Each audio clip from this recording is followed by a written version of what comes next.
Hello and welcome back to another one of my virtual Grand Prix race reviews. My name is Alex as F1 Stuff, and today we are covering round number 5 at the Spanish Grand Prix of Catalonia. So for those that are new to this series, I'll pop a link to the playlist in the description down below and also as a card in the corner.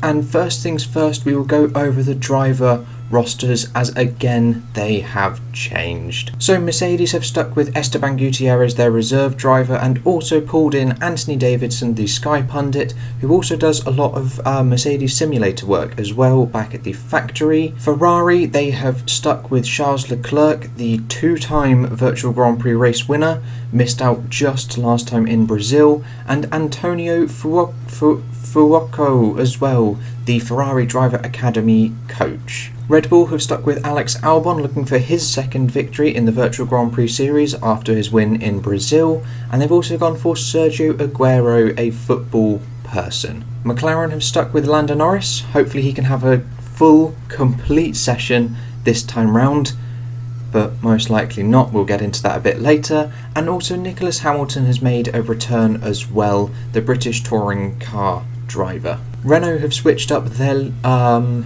their roster, their driver lineup. They've gone for Max Futrell, a Formula 3 British driver, and they've brought back Ian Poulter as well, the PGA Tour golfer. AlphaTauri have gone for something slightly different. Now this is a driver that we haven't seen for a long time. Vitantonio Liuzzi has made a return, the former Force India driver. Who else did he drive for? Toro Rosso at one point as well, and Andrea Pirello, a motorcyclist. Nothing to do with MotoGP, I believe it's more motocross or just stunt riding, but not superbikes. Racing Point have stuck with their same lineup from Brazil, with Jimmy Broadbent, the sim racer, and David Schumacher, the Formula 3 driver and the son of Ralf Schumacher. Alfa Romeo have kept with Antonio Giovinazzi, who's had a string of decent point scoring positions, but nothing too outstanding, and Thibaut Courtois has come back, another football person. And penultimately, Haas have changed their lineup. They've gone for Pietro Fittipaldi, their reserve driver, but they have changed out Louis Delatraz for Arthur Mello, another football person. And finally, Williams, still the only double F1 driver lineup, with Nicholas Latifi and George Russell. So as always, we start off with qualifying. Now it wasn't as close as Brazil was, but it was a pole position for George Russell, with Gutierrez second, Leclerc third, Fuoco fourth, Albon fifth, then Latifi, Davidson, Norris, Broadbent, Fittipaldi, Hamilton, Futrell, Giovinazzi, Courtois, Schumacher, Pirello, Aguero, Liuzzi, Poulter and Mello. But as you can see, there were 2 tenths between first and second, and then 6.3 seconds covering the whole grid, so it definitely wasn't as close as Brazil was. I think there's only, four times that are within a tenth of each other. That is Leclerc and Gutierrez. Who else? There was one other that I saw.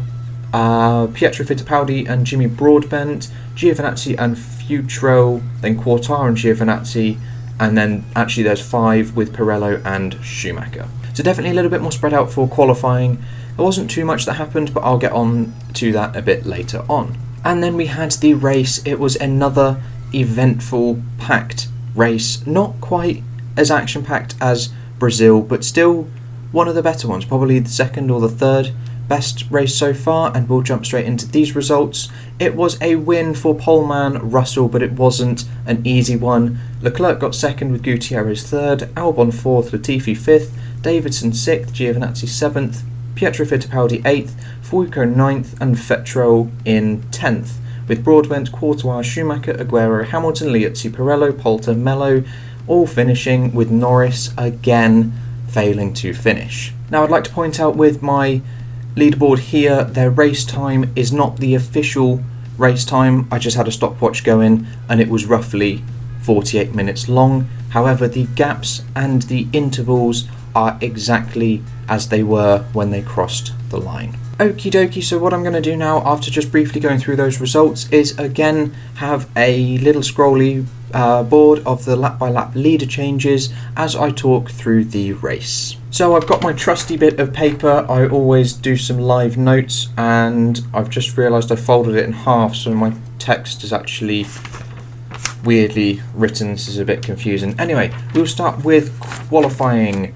At the start, again, we missed the first 10 minutes of qualifying. However, I'm less angry this time, or less annoyed that we missed qualifying, as we had an interview from Fernando Alonso. It was great to see him back on Formula 1 TV and just hearing him talk as well. I'm not entirely sure what he's up to at the minute. I know he's eyeing up the Indy 500 again, but I think he said he doesn't want to do a full season of IndyCar, but we shall see. And equally, we had David Coulthard as well have a little interview with them again before we saw any of the qualifying action. This was all within the first 10 minutes, as qualifying was 18. So we had 10 minutes of just them talking to Alonso and DC as well.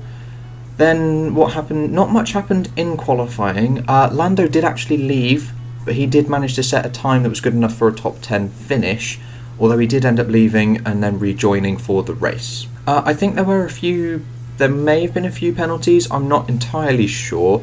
However, Russell did actually go into the wall, crashed into a Haas. I'm not sure which of the Haas drivers. The commentators were following Russell around on a lap, and he was going around the outside of a Haas, I think going onto the final straight, and they just had a big accident.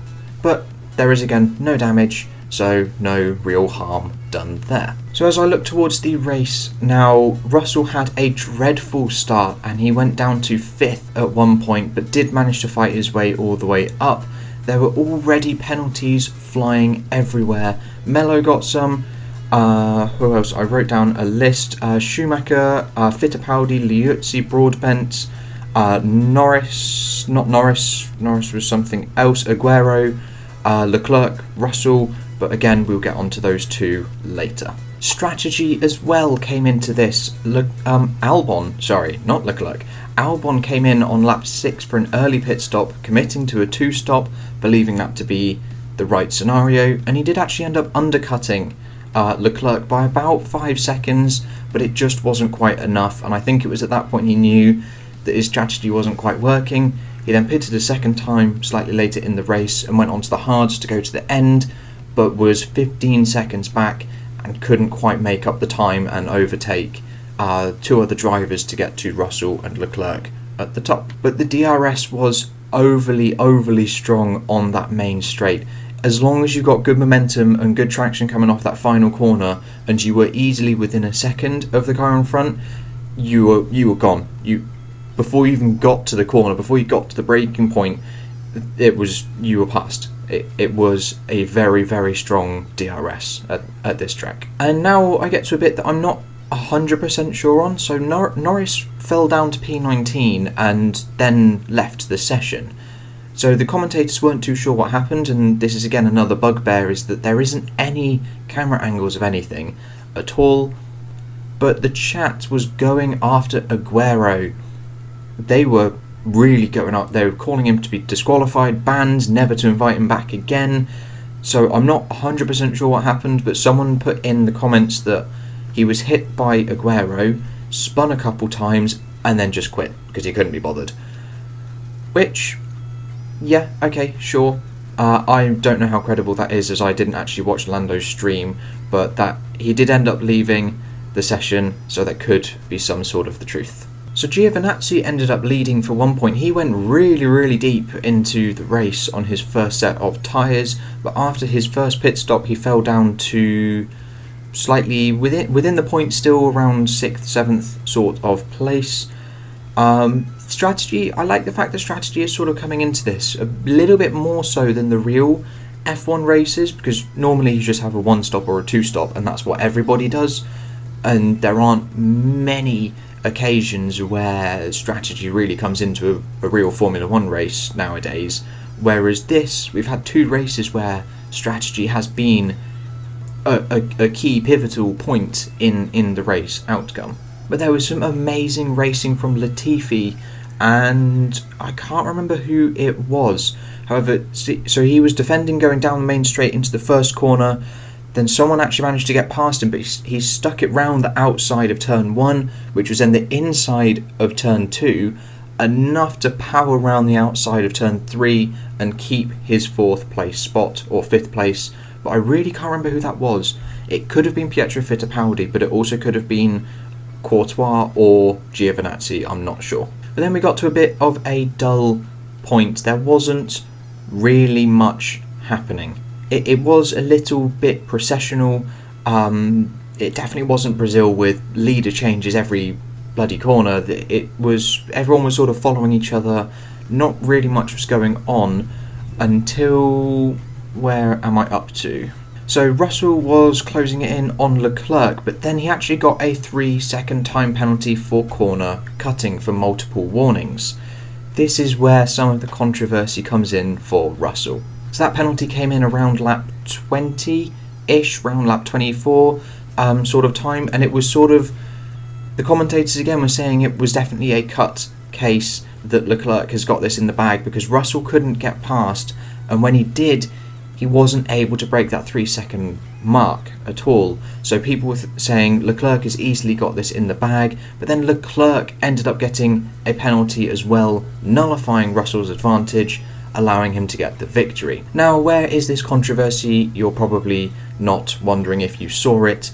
It's in the corner cutting itself. The final chicane essentially didn't exist to Russell.